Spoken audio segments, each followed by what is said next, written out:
Yo korang, hari ni aku nak ajar korang macam mana cara dia untuk tukarkan bunyi apabila korang cucuk atau connect USB atau apa-apa device dalam laptop atau PC korang. Bunyi macam ni. Kepada bunyi yang korang nak atau korang suka. Mana dah tahu korang dah boring atau bosan dengan bunyi default ni. Korang tak ada kerja macam aku. Okey, tanpa membuang masa, jom kita start.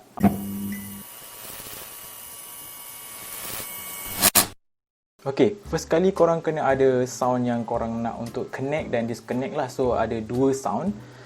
Jadi macam aku tak ada sound lagi. So, aku pergi dekat YouTube dan aku cari sound apa yang aku nak. Contohnya, untuk connect, aku nak My name is Jeff punya sound effect.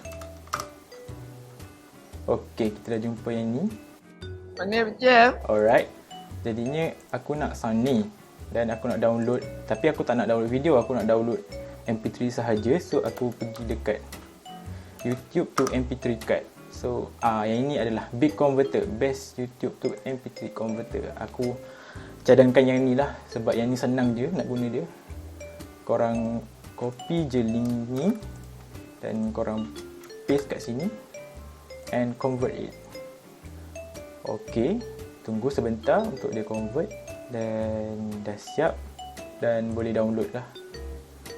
Ok, kita dah dapat.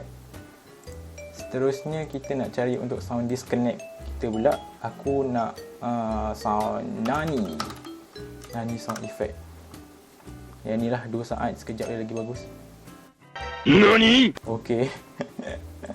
Alright, jadi benda yang sama juga kita buat. Kita copy link ni, kita pergi dekat website tadi. Okay, kita paste benda yang sama, kita paste balik dan kita convert dia jadi MP3.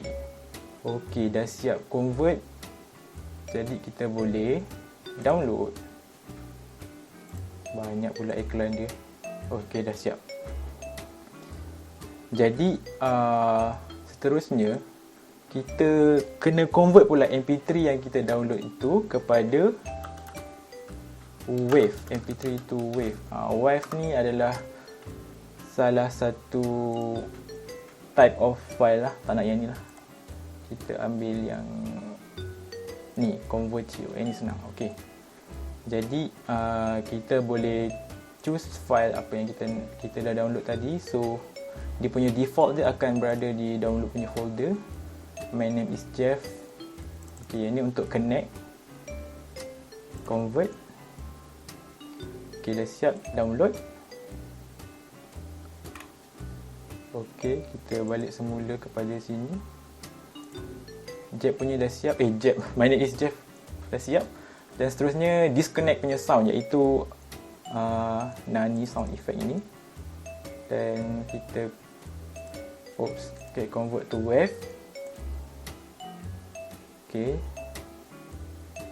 dan sudah sedia digunakan. Jadi sekarang korang dah ada sound yang korang nak pakai dan convert dalam wave. Okay, so sekarang langkah seterusnya adalah korang pergi ke control panel. Okay, pergi ke hardware and sound. Pergi ke sound dan change system sounds.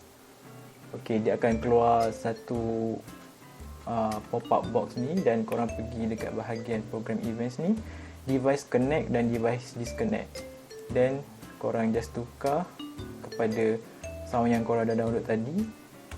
Okay, jadi dia initially dia akan berada di dalam file downloads dan korang tengok kat sini wave file sahaja yang akan dipaparkan. Okay, dan korang pilih lah tadi my name ni untuk disconnect. Dan untuk disconnect pun sama, korang pilih yang lagi satu tadi. Alright, dah siap. Kita test dulu. Nani? Dan korang just tekan apply dan okay. Sekarang dia dah siap setting.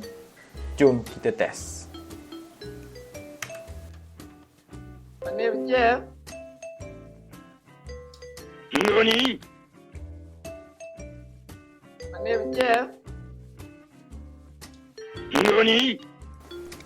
Terima kasih kerana menonton video ni. Kalau korang suka video ni, korang boleh like, komen di bawah dan whatever. untuk lebih banyak video yang lebih menarik pada masa akan datang. See you guys in the next video. Bye bye.